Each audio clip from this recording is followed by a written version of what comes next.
Hello, today I'm gonna show you how to install JITBeat Helpdesk on your own server. In this case, we're using Windows Server 2016. I've just installed it a couple minutes ago. It's absolutely clean with all the default settings. Alright, let's get started. Go to the server manager and click Add Roles and Features. Click Next, Next, Next. Scroll down and select Web Server here. Click Add Features, Next, Next, Next again. Alright, on this screen, you wanna select under security, you wanna select Windows Authentication in case you're gonna use it.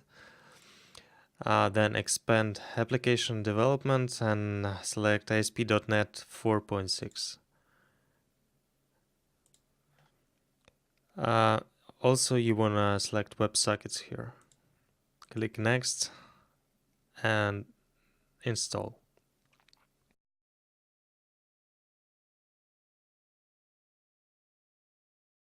Alright, looks like we're done. You can close this window and let's move on.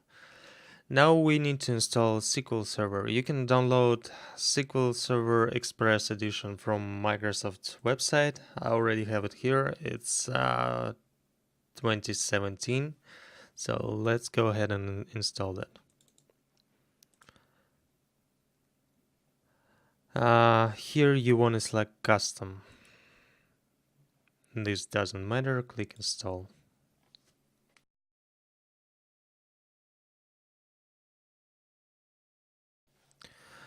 Alright, so the download has finished, so let's go ahead and install SQL Server.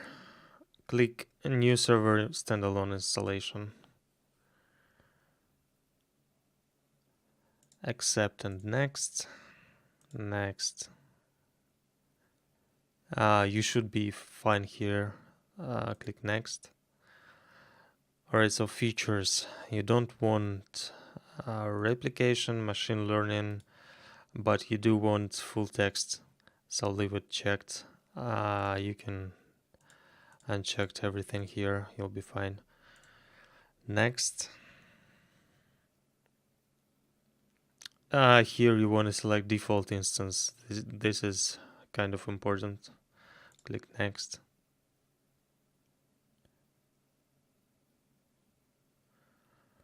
You can set this SQL Server browser to automatic, but it doesn't really matter, but I prefer to select this. Click Next.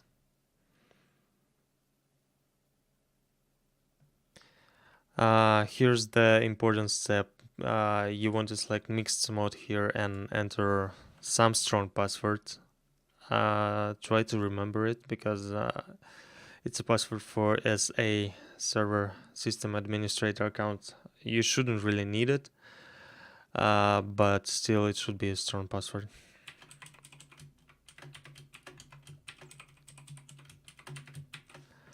And click Next. You don't need anything here.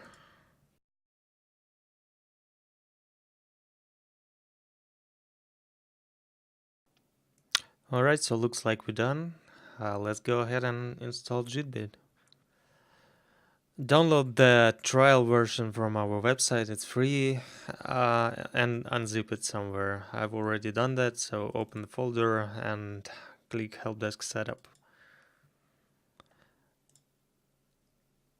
Accept the terms, click Next. This is the default path. You should probably leave it as it is. Click Next, Next, and Install. Wait until we copy the files, and here we need to set up authentication.